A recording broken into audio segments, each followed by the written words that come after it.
friends, today I'm going to be covering the second part of that Enneagram 8 video and really just talking about the stats, the feedback that I got, the literal answers to the questions. But before I do so, I need to make a big disclaimer, which is not news to you if you saw the first video, but it is that essentially these survey results are null and void and not applicable because I'm pretty sure like at least 30% of the participants were misidentified. So this is a really hard part about Enneagram. Again, if you watched my first video, you heard my like little spiel about it, but collecting survey results for Enneagram is very hard because you have to be certain that the participants are correctly identified. I know from experience from my photo interview project that takes a lot of time to actually sit down with each person or Skype with each person or talk on the phone with each person and vet them before they take your survey. So this is something that I'm still grappling with because I love surveys, I love polls, I love information, but unless all the participants are at least somewhat vetted, really the results are null and void. So take this with a grain of salt. It may be interesting to you, it may be infuriating to you if you took the survey, but so these numbers are all in light of the disclaimer that probably about 30%, in my opinion, of the participants were misidentified. So let's start with question number one, was about wings. Are you a 7-wing or a 9-wing? And this actually, despite misidentification, and this could even be because of perception, because when most people identify as an 8, they're told 8-wing 7s are more prevalent. I think 8-wing 7 is also generally described better and more attractive of a type. But 8-wing 7 came out on top, much more participants identified with that. So 123 of the participants said 8-wing 7, 67 said 8-wing 9, so that's roughly 29% as 8-wing 9. And then actually a whopping 36 participants said that they weren't sure. So that was about 16%. But you know, 36 people is not a small number, and that's even like part of that process too, is if we haven't studied the Enneagram enough to even know what our wing is, I would say that our certainty of identification should be in question. Then the next question 2 was, before settling as an 8, I thought I was a blank. That's question 2. So 50% of participants, 49.56, 50% roughly of participants said that they never had another conclusion, that 8 was just it. The other high identifiers though were 1, 2, 3, and 7. Actually, generally we see wings a lot for people who have heavy wings. So like for an 8-wing 7 to have misidentified as a 7 is actually like pretty common. Yeah, so those are the high ones. 1 and 3 were kind of my predicted high ones, and lo and behold, that's on here. So this one actually I think holds some water regardless of people being misidentified, because this is reporting on other identifications. So this even tells us some of like what those misidentifications might be. The low ones, the ones that were barely reported at all, were 9, 6, and 4. Yeah, so those were the answers to that question. The next question 3, was thoughts on men. The reason I asked this question is because generally most 8s that I've known, men or women, tend to really prefer challenge in other people, whether that's romantic or not. And they prefer people who will push back. They prefer people who will meet them. And I think so that's why the answers to this were pretty interesting. So, and I think that there's been this like false, in some of the misidentification for 8, there's been this false front of like, the future is female, or not that that's, you know, but like this almost third wave feminism, which is like a little bit hateful towards men. And I don't think most 8 women that I know in real life do not think that way. They see men as like partners. They see men as like equal challenge. And I know some of that relies on life experience for sure, but here are the answers. The most common answer, and this was a radio selection question, which means you can pick more than one answer. So 102 people agreed that men are valuable to them. So my possible answers were they are valuable to me. 102 responders said yes, that's 45%. The second statement was patriarchy. 15% identified with that, that's 34 participants. The future is female, the same exact amount, so 34 participants, 15% identified with that. I like them on the more low-key side. 45 participants reported that yes, they agree with that. That's about 20%. So again, that falls into line with, and we can't report misidentification from this stuff, but it does, I think, as someone who's studied for a long time and studied misidentification, as I go through this and I see that answer up there at 20%, it definitely starts my wheels turning of like, okay, like most 8s I know would not report that they like their significant other on the low-key side. And then 40.7% reported that they like them strong-willed. Then we have, of course, 10 people, that's 4.5% reported that they're not a fan, really, of men. And again, we need to acknowledge that some of this relies on life experience, whether you're a 1 through 9, whatever type you are. Some people just have like intimacy issues based on trauma that's happened in their lives. So, we can't just cut and dry make assumptions from this data alone. Question number 4, marital status. So this one's pretty cut and dry. Single not looking was 25 participants, which is 11%. Single and looking was about 19.5%, 44 participants.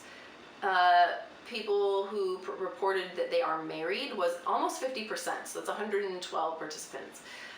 Dating seriously was 14.5%, 33 participants, and dating casually was 5.3%, 12 participants. So our far and away winner there is married, followed by single and looking, and dating seriously. Some of these questions were just really for the interest factor. I mean, I think some of you, that's why you took the survey, was like, I wonder what the demographics are on 8. So that was one of those questions. Question 5 was the heavy hitter that people either loved or hated, which was thoughts on sadism and power. Some of you were like, whoa, like coming out of the gate. Which, yeah, I mean, but I think that, as I said in the last video, some of you really misunderstood what I meant by sadism. When I say sadism, I mean the sadism that we talk about when we look at Enneagram 8. So even if you read a really basic Enneagram text like The Wisdom of the Enneagram, we're going to be talking about sadism a little bit when it comes to 8. And when I say that, what I mean is that 8s like to see people get their just desserts. They see justice through the lens of their own personal judgment, unlike 1s who see justice through the lens of some moral compass, some moral map of values.